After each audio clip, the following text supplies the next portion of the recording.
Good morning, all of you. Good morning, sir. Please open your videos.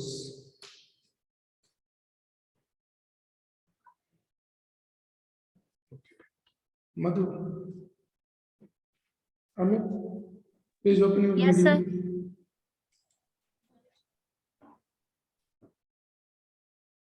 sir. You are seeing this image? Here is one graph A and another one B. Which type of growth does this show? Which type of growth do they show? Graph A and graph B. Madhu. Sir, graph A exponential growth. Okay, and Amit, B.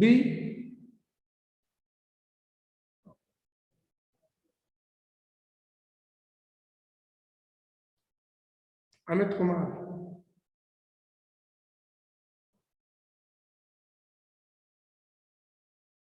Amit Kumar नहीं होता है ना ऐसा जब yes sir बेटा आपसे कुछ question पूछ रहा हूँ मैं, आप कहाँ खो गए थे? जी सर आ रहे हैं सर, आ गए। नहीं स्कूल नहीं आना है आपको, लाइव आना है, स्कूल कल से आना है। चलिए, we don't have that much of time, इतना टाइम नहीं है ना। मैं सिर्फ इसलिए क्वेश्चन पुट करता हूँ आप लोगों का अपडेट लेने के लिए कि आप लोग पढ़ भी रहे हो कि नहीं पढ़ रहे हो, और आप लोग 2 मिनट आने में लगाइएगा तब तो समझ में आता है कि क्या है।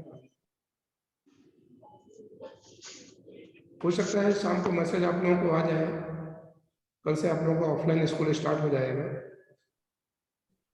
ठीक है। जो भी होगा आप लोगों को मैसेज किया जाएगा ग्रुप में। चलिए, today we will start the life history variation. Okay,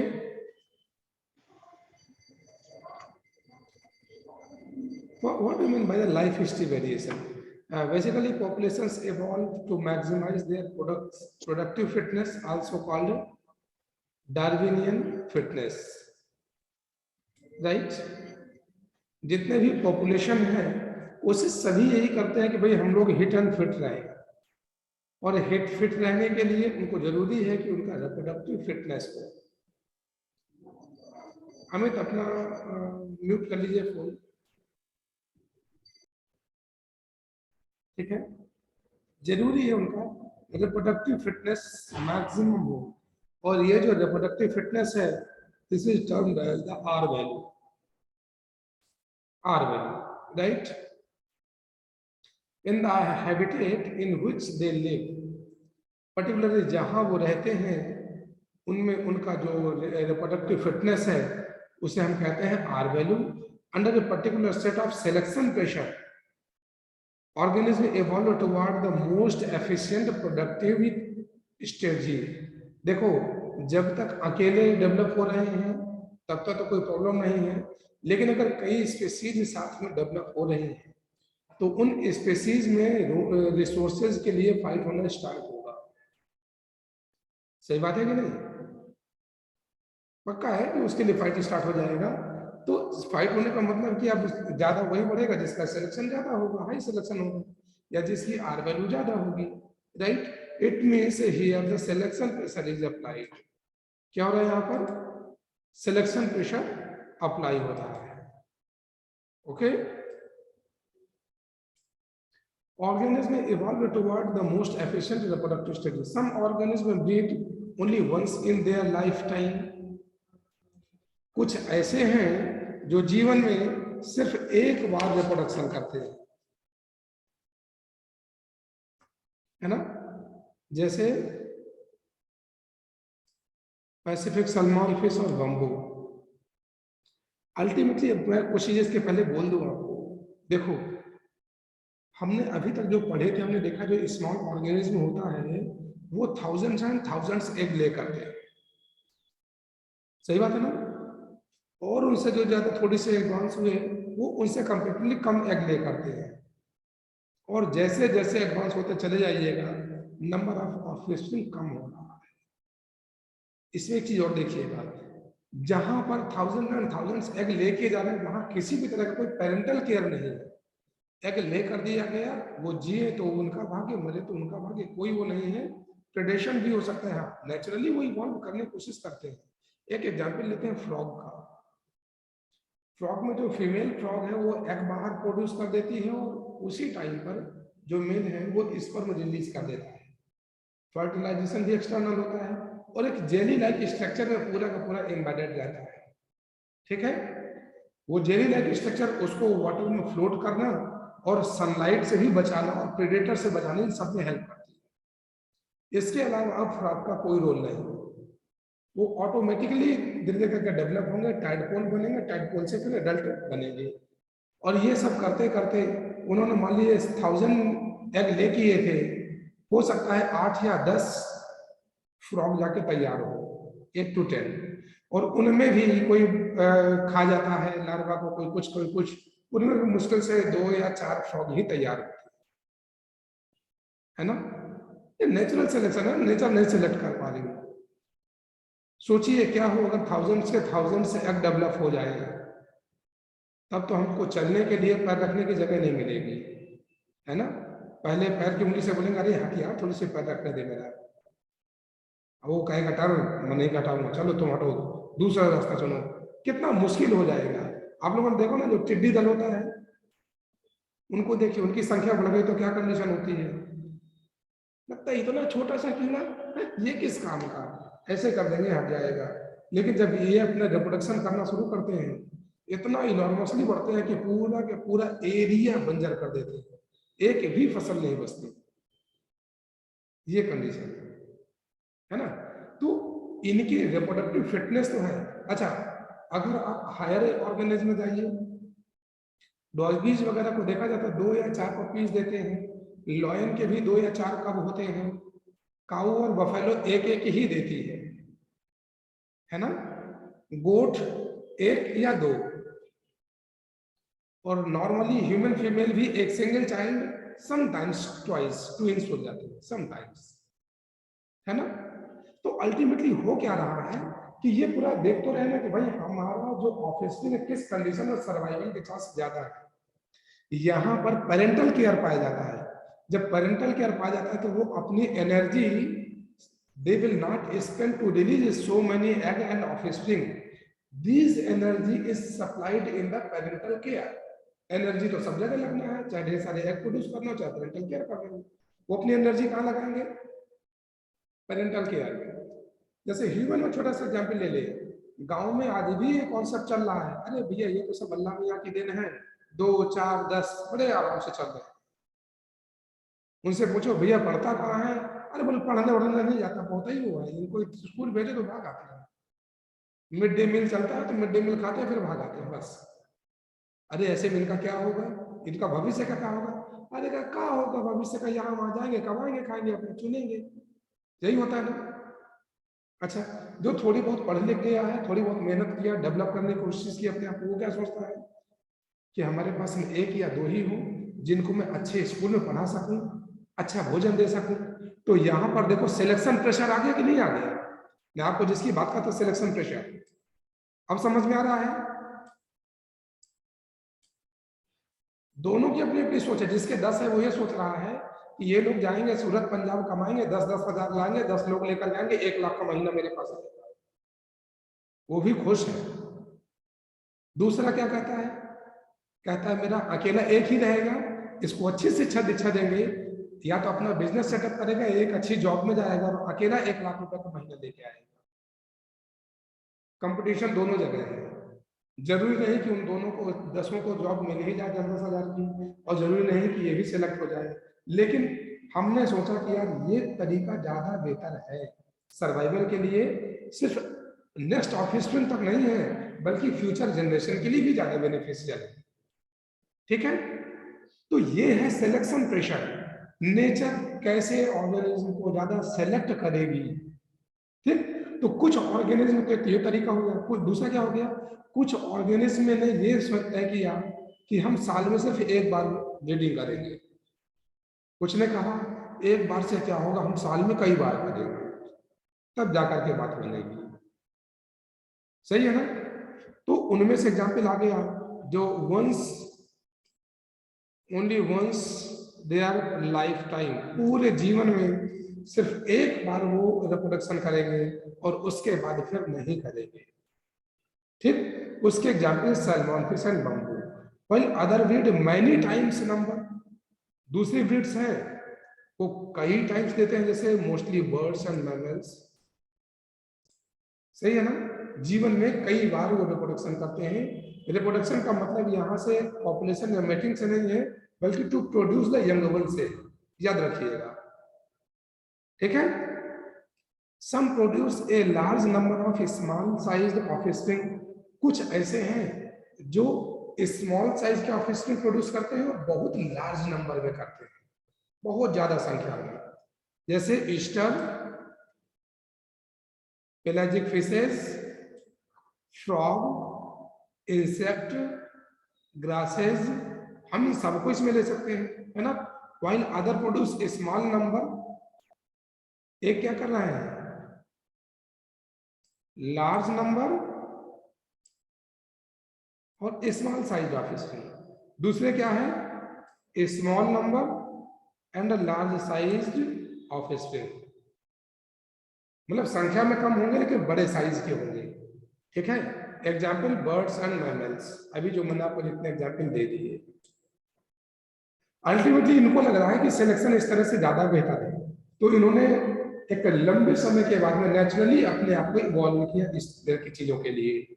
okay, so which is desirable for maximum fitness, जिसको जो लगा कि यार ये फिटनेस के लिए ये ज्यादा जरूरी है, उन्होंने वही अप्लाई किया। Ecologist suggest that life history trait of organism have evolved in relation to the constants imposed by the abiotic and biotic component of the habitat। जो हैबिटेट में एबायोटिक और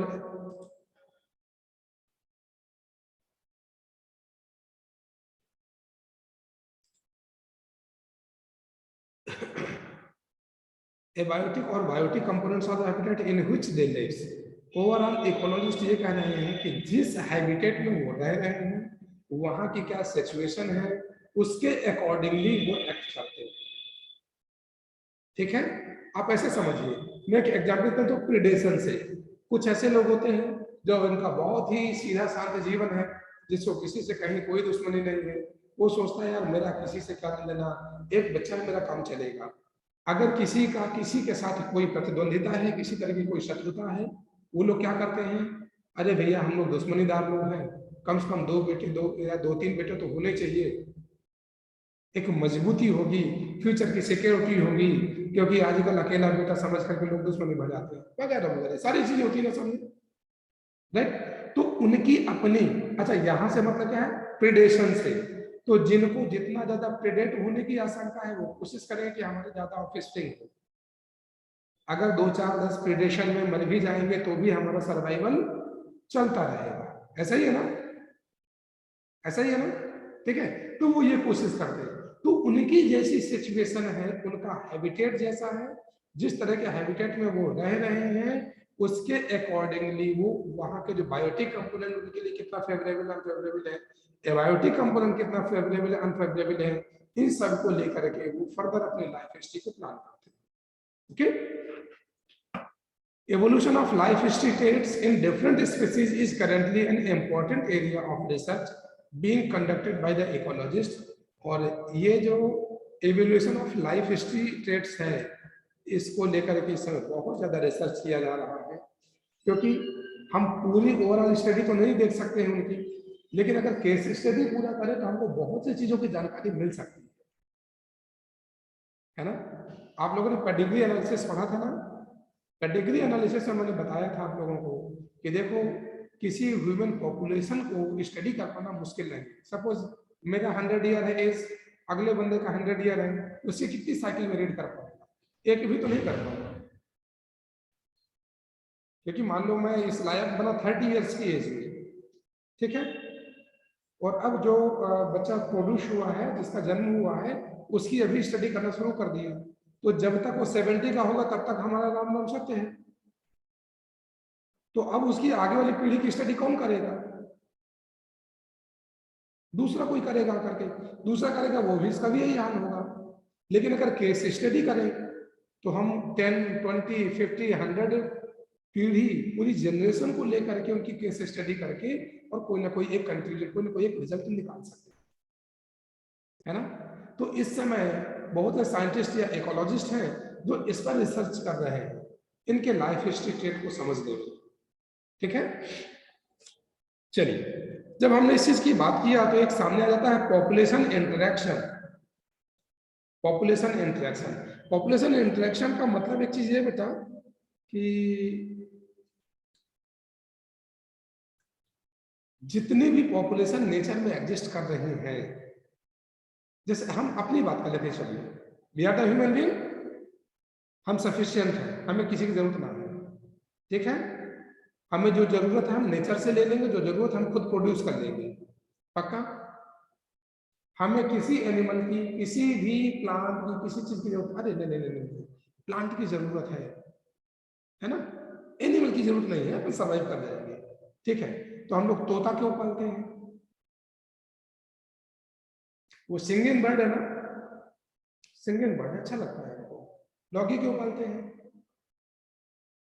अच्छा लगता है, पूरे घर में यहाँ वहां जाता है, पोटी करता है, परेशान करता है, अच्छा लगता है, इसीलिए ना। अच्छा, काऊ बफेलो क्यों पालते हैं? बात समझ रहे मेरी कि नहीं? ठीक है, मतलब ये है कि हम सिर्फ अपने एंटरटेन के लिए कितनी चीजें करते हैं, भले ही डायरेक्टली हम उनसे कोई बेनिफिट नहीं। देखो, जितने कैटल्स हैं उनसे तो हमें कहीं ना कहीं बेनिफिट है, काऊ, बफेलो, सीप, किसी का फर चाहिए, किसी का मिल्क चाहिए, किसी का मीट चाहिए, जैसे गोट वगैरह हो गया, अपने बेनिफिट के लिए, सही है ना। लेकिन इनसे हट करके नजर कितने हैं जिनको हम एक एंटरटेन के पर्पस में ले रहे हैं, तो कहीं ना कहीं हम उसे इंटरेक्ट तो कर रहे हैं कि नहीं कर रहे हैं? कर रहे हैं ना। तो जितनी भी पॉपुलेशन है, कोई भी इंडिविजुअल है, सभी एक दूसरे से इंटरेक्ट करते हैं। सोचो, आप जंगल जाओ और आपने हिरन को देखा या मोर को देखा, तो आप दौड़ पड़ेंगे उसके पीछे, अरे दौड़ के चलो इसको पकड़ लो, कितना प्यारा फुदक रहा है, अच्छा लग रहा है। आप इंटरेक्ट ही तो करो, उसे थोड़ी पता कि मुझे प्यार करने आ रहा है कि मार करने आ रहा है, सही। अच्छा जी, धोखे से आपने लॉयन को देख लिया, फिर क्या होगा? दौड़ के उसकी तरफ चलो या भैया धीरे से सरक लो, सोचने की बात है? क्योंकि ज्यादा आपने लाड लड़ाया अगर शेर से और उसके बच्चे से, तो हो सकता है शेर में खफा हो जाए। क्यों, हमें बुरा मान जाएगी ना, है? और फिर बोले वो कि खा बस, लेगा। अच्छा किस, क्यों? चलिए, आपने बहुत अच्छा बोल दिया, आपने कहा वो खा लेगी।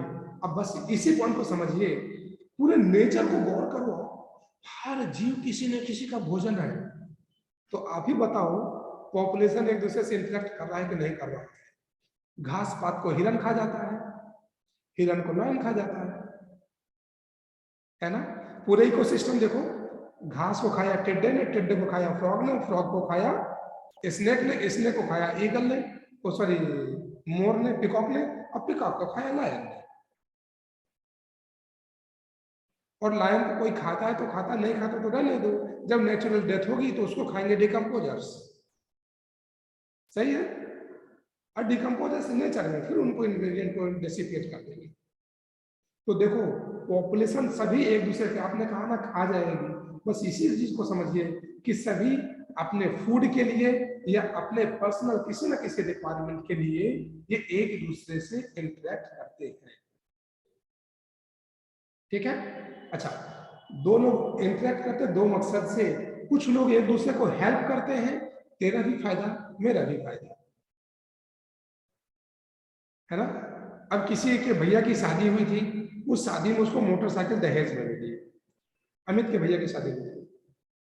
अब अमित ने सोचा, यार पैसे तो ना है पेट्रोल डलाने के लिए, लेकिन कम वक्त गाड़ी में तो चलना है यार। और कुलदीप के भैया की अभी शादी नहीं हुई, अन्ना कुलदीप के पास अभी बाइक है। कुलदीप को तो पापा बेचारे बाहर रखते हैं और कुछ पैसे देते हैं, पॉकेट मनी। कुलदीप ने कहा, अमित चलो तेल मैं भराता हूँ, तुम बाइक उठाओ, घूमने चलते हैं, तो दोनों की बात बन गई। कुछ हाँ या ना का रिस्पॉन्स देना चाहिए आप। ये नहीं, दोनों नहीं। नाराज हो गए, मधु आप दे दो। अच्छा, तीनों नाराज हैं। Yes.